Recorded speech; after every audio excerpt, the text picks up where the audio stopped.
Okay, Altuve, how you doing tonight? Chris, I'm fine. Okay, I called you because I wanted to ask you a question. Actually, I wanted to ask you a few questions. Go ahead, Chris. I'm not tired yet. I want to ask you what makes you different in the playoffs, and what's your opinion of the separation between regular season and playoff stats and playoff DNA? And I just kind of wanted to have a conversation with you about this. Chris, let's talk about this. I come from nothing. I come from absolutely nothing. I was undersized. But my love of baseball, I was playing before I even knew I could make this a career. Okay, I can see that. Tell me more. Chris, I didn't know this was going to happen to me. But when I went to the tryout and the Astros turned me down, I was determined to try again. And so it's my fight. It's my fight that when the pressure's on, see, in the regular season, there's no pressure. Some of these players are literally born millionaires. Go to college, UCLA, USC, Alabama, and they basically have no pressure from the beginning. So from the time they're even sometimes their parents were players, so they just know how to play, get the paycheck, but they don't know what it feels like with everything on the line. And you do, Altuve? Tell me more. Go ahead, tell me more. I was undersized, Chris, like I've said. The Astros turned me down. So I know how to fight through adversity. And in the regular season, when everybody's playing, there's nothing online, anybody can play good. But there's no pressure that time of year. And there is more pressure in the playoffs? Of course, Chris. Of course, there's pressure in the playoffs. And I know how to deal with that pressure because I've been fighting pressure my whole life. You know what, Altuve, that kind of makes sense. That absolutely kind of makes sense. So what you're saying is that the regular season is just another walk in the park, and some of these people, you know, they're very talented, but everything changes once pressure's added. That's exactly right. It's something about me. I love the game. I listen to coaches. Before I hit that home run that everybody's talking about, I was watching the calmness of Springer. He's so calm and collected, and I just wanted to emulate that, imitate that. Wow, Altuve. That's how you did it.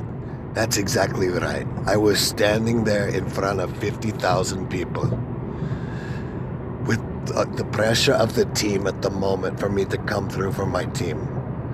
And I believe that's the difference between me and other players. That's absolutely right. That is so interesting. Why don't you, wow. I was very curious about how you did that. And I've noticed that once you add pressure, that people crack very easily. I know I do. You add a lot of pressure, and it's a totally different game than when there's no pressure. That's right, Chris. And for some reason, I'm used to the pressure from the beginning because of my size and because of growing up poor. I needed a job so badly that I was willing to fight through the adversity to get to where I wanted to be. I wanted to be a professional baseball player, and that's it. And I wanted my dream to come true. Wow. What do you think about the city of Houston? What do you think about the Astros? I love Houston. These Houston people, Earl Campbell once told me that the Houston people are special and they'll do anything for their favorite players. So what do you think about the Astros? I'm a little bit upset right now, you can see, but I plan on getting back to the World Series. And I can guarantee you, in secret, Chris, I had absolutely nothing to do with this scandal. Nothing. I just don't want to put my team on the line. I'm part of the team. It's a team system. And I'm going to fight with my team to put them together, to galvanize them. I'm not going to separate us in the moment of need. Wow, Altuve, you're smarter than I thought. Actually, I've been noticing this, like, you know, you fight through adversity, you're the baddest hitter on the planet, and you're super wicked smart, and you're coachable. Chris, that's enough. Stop. It took me a lot to get to this spot. It just came together step by step, one at a time. It's not something that just happens. It's not something that I meant to happen on purpose. It just happened, and I accept it. Altuve, once again, I really appreciate everything you do. And all I can say is thank you. And I'm looking forward to being back in the World Series again in 2020. Chris, we have a great team. We have a great new coach, a great new general manager. I believe that with the budget we have and the players we have a very good chance. I was really surprised you guys were able to take out the Yankees 3 times in a row. And being a fourth, especially in this moment with what's going on with us, would be really cool. Chris, I've got something to prove this year. And I really want to do it for the city of Houston. I really love Houston. This is my second home now. Houston's been so good to me. You know what? There's something about the name Jose that really special with me. Jose Cruz was actually my first favorite Astro of all time. And now you, and now we got Urquidy. So the 3 Jose's are around, and I just want to say thank you, and you got a lot of responsibility being on the Astros with that name. I know, Chris. Jose Cruz is a good man. And Urquidy will be a superstar, I promise.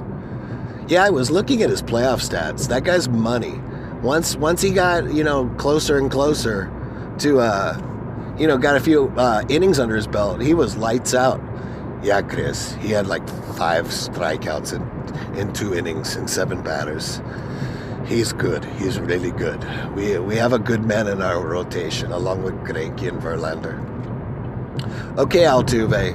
Well, I'll let you go to sleep. I know you're tired. Yes, it's been a long day. Once again, Altuve, I know that you didn't want to participate in the scandal, and you were upset with the guys knocking down the trash can a couple of times when you were up to bat. Chris, they saw the look in my eye. I was beyond pissed. I was so pissed when they did that during my at-bat. Believe me, I'm a little bit younger than you think. When you're dealing with a 27, 28-year-old guy with a 40-year-old, 20-year veteran, it's not the same. I couldn't do it. I understand, Altuve. Anyway, you have a good night, Altuve, and thanks again. Chris, good night. Good night. Okay, Altuve, good night. Take care.